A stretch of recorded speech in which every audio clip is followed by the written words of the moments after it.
Señor registrador nacional Hernán Penagos, buenos días, registrador. Ricardo, buen día, cordial saludo, saludo a todo el equipo de trabajo y a toda la audiencia. Quiero preguntarle primero por la coyuntura, ¿cómo va el proceso de verificación de firmas de los candidatos presidenciales, de los grupos significativos de ciudadanos?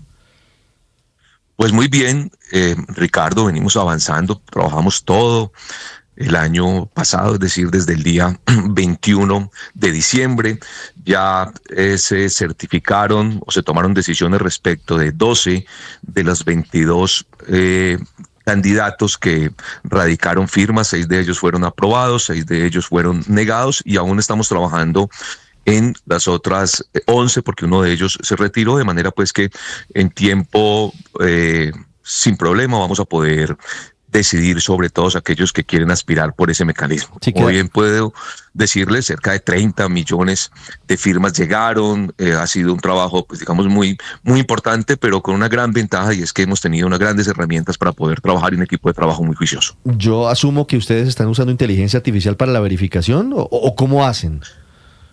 Sí, tenemos, digamos, 3 mecanismos. De un lado, una herramienta de analítica de inteligencia artificial que cruza cada una de las firmas contra el Archivo Nacional de Identificación y contra el censo electoral. Eso nos da, digamos, una medida muy importante. De otro lado, cerca de 400 supernumerarios que también hacen revisión manual de las firmas. Y por último, un equipo de grafología que va mirando las trazas de las incidencias que presente la herramienta de inteligencia y analítica de datos. Hemos tenido, digamos, un equipo muy óptimo. Tenemos también auditorías a esos procesos cuando se van tomando las decisiones y en fin, yo creo que sin mayores dificultades la semana entrante aspiramos terminar de validar quienes quedan faltando y desde ahí ya a partir del 31 de enero que se inicia la fecha de inscripción de candidatos a la presidencia de la República, quienes resulten certificados podrán hacerlo. Sí, ya vamos a hablar de eso, registrador, de las elecciones de este año. Fueron certificadas las firmas para Aníbal Gaviria, Vicky Dávila, Mauricio Liscano, David Luna, Mauricio Cárdenas y Santiago Botero. Y quedan pendientes todavía para definir si cuentan o no con el aval Abelardo de la Espriella, Claudia López, Luis Gilberto Murillo, Carlos Caicedo, Felipe Córdoba, Sondra McCollins, Daniel Palacios y Juan Daniel Oviedo. Antes de pasar al tema de la misión de observación electoral de la Unión Europea, que me parece clave, registrador, quiero preguntarle por una curiosidad. ¿Es cierto que uno de los candidatos que no pasó el examen, cuyas firmas no resultaron suficientes o válidas, presentó fotocopias? O sea, que llegó el nivel de descaro que presentó fotocopias o presentó documentación presuntamente falsificada. Sí, vimos 3 incidencias que sin lugar a dudas nos inquietan mucho de cara a este proceso que al fin y al cabo lo que busca es el respaldo popular. De un lado, algunos que radicaron fotocopias, miles de fotocopias para validar, seguramente pensando que la registraduría no verificaba una a una cada firma.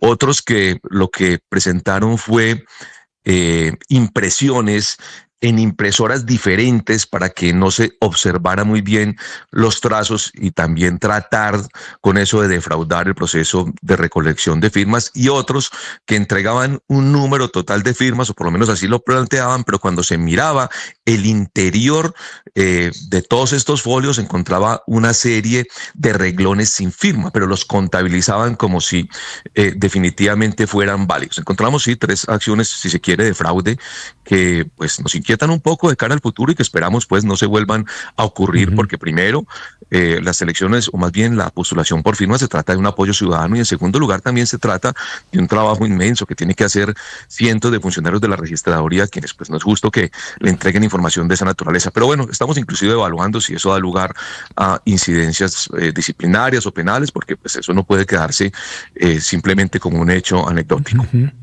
Sí, registrador, ayer que se vencía el plazo para los residentes en el exterior para su inscripción de cédulas, hubo muchas quejas. Primero, que había, digamos, que los ponían en una cola larguísima de 1.000, 2.000 personas, y que cuando ya iban a llegar volvían y los echaban para atrás. ¿Qué pasó ayer? ¿Cómo culminó ese proceso? El proceso culminó muy bien.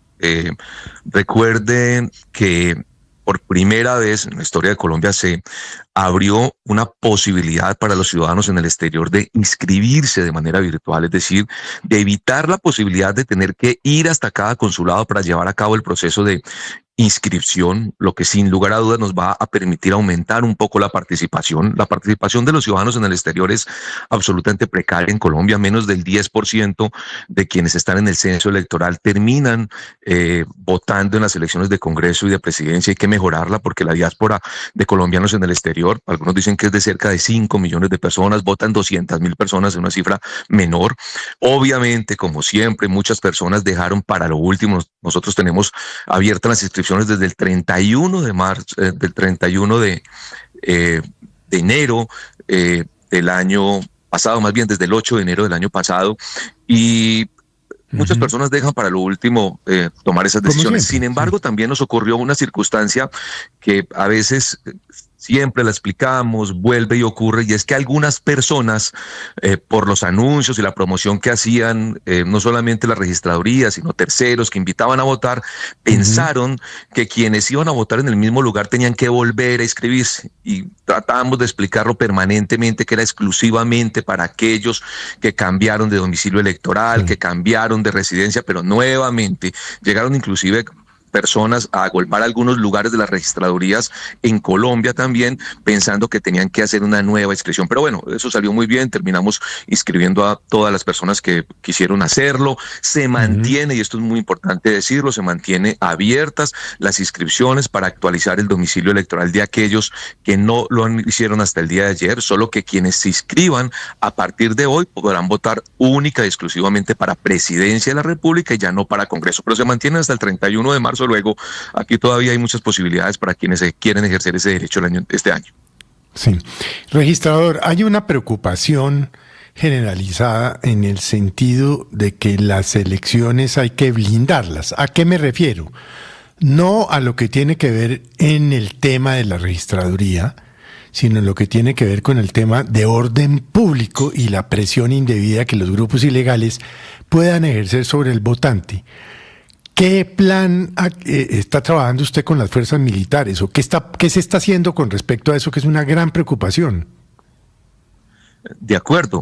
Y de hecho hay que blindar las elecciones de otra serie de factores o de delitos electorales que inclusive son ajenos a la registraduría. Me refiero, por ejemplo, a la corrupción al elector, a la compra de votos, a la intervención de servidores públicos en la política, al destino de recursos públicos en los procesos electorales. Ese tipo de acciones escapan a la registraduría, ya le corresponden a los órganos de control, y claro que tenemos que trabajar fuertemente en eso. Por eso yo he dicho, el buen suceso de un proceso electoral es responsabilidad de todas las entidades que hacen parte del Estado colombiano. Ahora bien, en relación con los temas de orden público, el ministro de Defensa ha señalado que son cerca de 104 los municipios, si se quiere, con alerta roja en materia de derechos políticos o de procesos electorales. Por eso hemos estado trabajando de la mano, nos hemos reunido inclusive a instancias del señor Procurador General de la Nación para revisar el plan democracia, ir verificando cada uno de esos municipios, porque en algunos de ellos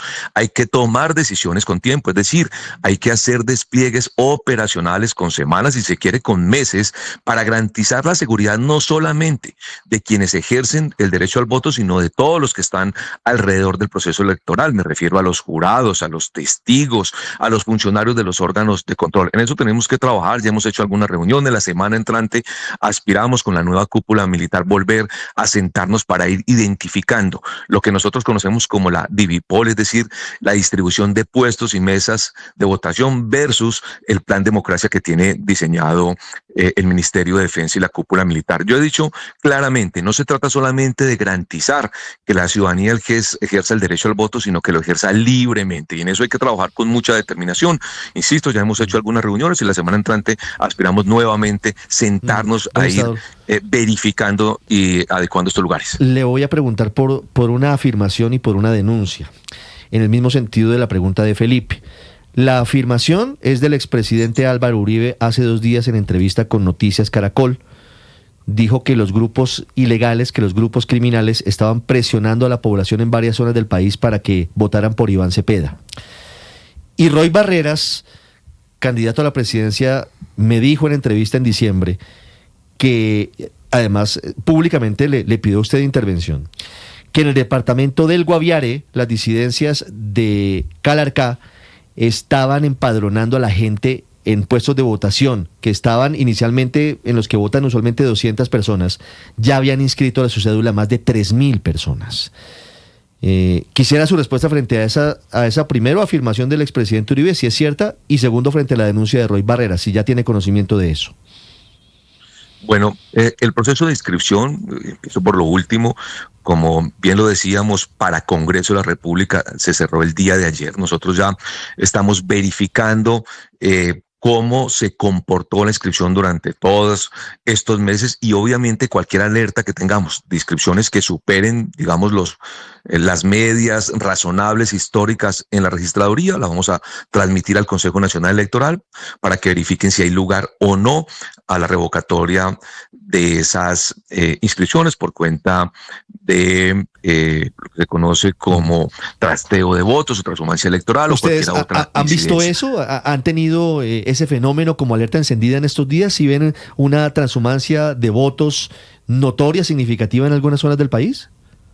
Sí, hemos visto algunas que no es fácil inclusive de tomar decisiones respecto a ellas. Quien decide sobre la figura de la transhumancia electoral en Colombia es el Consejo Nacional Electoral. La registraduría procede a aceptar las inscripciones y el Consejo Nacional Electoral debe decidir si hay transhumancia en el país. Pero resulta que en el caso de las elecciones para Congreso o para presidencia, la figura de la transhumancia no aplica de manera tan, digamos, clara como aplica para elecciones regionales. Porque recuerde usted que a nivel de Senado la votación es nacional y a nivel de Congreso o Cámara de Representantes la votación es departamental. Entonces, por ejemplo, hemos observado que algunas personas, un número importante, en la zona CITREP se están trasladando de la zona urbana de los municipios para inscribirse en la zona rural y con eso poder votar tanto para las circunscripciones especiales de paz como por las cámaras de representante ordinarias. Pero ahí, por ejemplo, puede haber una duda de si eso se puede configurar como una transhumancia o no en la medida en que se trata de cámara de representantes. Luego, no deja de haber una duda jurídica respecto de eso. Ahora, en relación con el tema de seguridad, yo he dicho lo que reitero, les dije hace unos minutos, la ciudadanía debe votar y debe hacerlo libremente. Por eso, aquí lo que se trata es de trabajar muy fuerte con la cupo militar y con el Ministerio de Defensa para asegurar que la ciudadanía pueda votar de manera libre en cualquier lugar del territorio nacional y para eso se trata de verificar claramente esos lugares que tienen mayor incidencia. Yo insisto, el ministro de Defensa ha hablado de cerca de 104 municipios en todo el país respecto de los que claramente debe desplegarse actividades operacionales precisas para que la ciudadanía pueda votar sin mayores dificultades. Nosotros ya tenemos los 13.504 puestos definidos, cerca de 125.000 mesas en todo el territorio nacional. Ahora lo que queda es articular con la fuerza pública para que esos puestos y mesas de votación estén bien cuidados y haya garantía de los derechos políticos de la ciudadanía.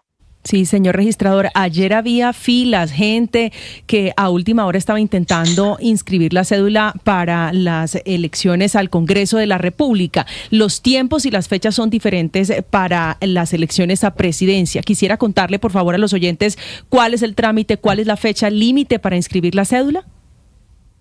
Bueno, muchas gracias. Sí, habían filas el día de ayer y eso es maravilloso, que la ciudadanía se anime a participar. Los índices de participación en Colombia aún son precarios. El 48%, es decir, cerca del 52% del censo electoral se abstuvo de votar en Congreso hace 4 años. En la primera vuelta se abstuvo el 45% y en la segunda el 41%. Queremos que mucha más gente salga a ejercer ese derecho. Hasta el día de ayer, las personas que actualizaron su domicilio electoral podrán votar tanto para el Congreso como para Presidencia de la República. No obstante, se mantienen abiertas las inscripciones para aquellas personas que cambiaron de domicilio. Yo quiero reiterarlo, es solamente para aquellas personas que han cambiado de domicilio, que se fueron a otro municipio, a otra ciudad o al exterior a vivirla. Quienes vayan a votar en la misma mesa donde lo hicieron hace 2 años no tienen necesidad de actualizar su domicilio electoral ni inscribirse, pero aquellas personas que lo hicieron, que cambiaron de domicilio, podrán adelantar su actualización e inscripción hasta el 31 de marzo. Solo que aquellas que se inscriban a partir de hoy podrán votar exclusivamente para Presidencia de la República en sus 2 vueltas. Luego todavía hay plazo hasta el 31 de marzo para llevar a cabo ese proceso. Pues esa es una muy buena fecha, un buen plazo, un buen recorderis. Señor registrador, una última pregunta.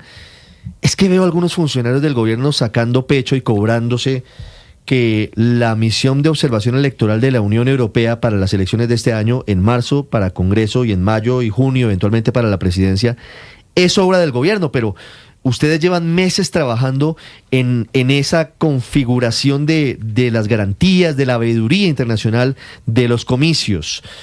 ¿Cómo les fue ayer con la llegada de los primeros delegados europeos? Bueno, pues muy bien, desde el año 2024 a finales, todo el año pasado hemos estado llevando a cabo reuniones con las misiones de observación electoral internacional, la Unión Europea, CAPEL, UNIORE, Instituto Carter, OEA, con dos objetivos. El primero, ir verificando las recomendaciones que han presentado en las últimas elecciones en Colombia e incorporarlas ya. Inclusive hicimos una reunión hace 3 meses mostrándoles cómo diferentes de esas recomendaciones ya están incorporadas para el proceso electoral que se viene. Y la segunda, obviamente, invitándolos para que nos acompañen en este proceso electoral. La Unión Europea nos comunicó, el 18 de diciembre firmamos un documento de intención con ellos, se despliega una observación de más de 100 personas que llegaron y estarán, digamos, de tiempo completo desde el próximo 19 de enero. Estaremos reunidos verificando cada uno de los componentes, de manera que nos acompañen y apoyen mucho las acciones de integridad electoral que estamos trabajando de la registraduría. Y en los próximos días también, desde ya, anuncio llegará OEA. La UNIORE, que es la Unión de Organismos Electorales de Latinoamérica, también lo confirmó, y el Instituto Carter está por definirnos cuándo iniciará su proceso de observación. La gran ventaja en esta oportunidad es que como nunca, estas misiones de observación vendrán con un tiempo suficiente. En otras oportunidades llegaban 3, 4 días antes de elecciones. Verá usted que ahora lo harán varios meses antes del primer día, o más bien del día de las elecciones de Congreso de la República, lo que les permitirá no solamente trabajar en la ciudad de Bogotá, sino en diferentes lugares del territorio nacional para ir verificando cómo se está poniendo a punto el proceso electoral. Yo estoy muy complacido de que estas misiones estén en Colombia, de que hayan aceptado la invitación, de que podamos trabajar en las recomendaciones, y con eso daré muchas más garantías al pueblo colombiano. Sí, registrador, quiero aprovechar que lo tenemos ya aquí en los micrófonos para hacerle una pregunta no de política, sino de bolsillo de la gente. ¿Hay trámites ante la registraduría que se ajusten o que estén indexadas, ya sea al índice de precios al consumidor o al salario mínimo? Sin duda. Por ejemplo, la expedición de copias de las cédulas o de las tarjetas de identidad se tienen que ajustar. Yo creo que en estos días se expedirán las resoluciones correspondientes. La registraduría, sabe usted que salvo personas vulnerables, pues la copia de la cédula de la tarjeta hay que pagarla. La expedición de los registros civiles también tienen un costo, claro, y todos ellos se van a ajustar. Hoy no tengo el dato preciso. La registraduría lo que hace es mirar cómo se comporta la economía, mirar el IPC del año anterior para llevar a cabo el proceso. Siempre lo hacemos con mucho juicio, de manera que la ciudadanía no se golpee mucho. 8:35 minutos, pero al final el golpe se siente. Registrador, muchas gracias, y estaremos atentos a la organización de las elecciones este año, a la veeduría internacional que es clave para estas elecciones, a el plan democracia para evitar que los ilegales, los criminales terminen coaccionando a la gente para que voten por determinados candidatos, y a todo este proceso electoral. Ha sido usted muy amable. Cordial saludo, muchas gracias. 8:35, hay noticia urgente en Estados Unidos. La agencia Reuters reporta la incautación de otro buque tanquero con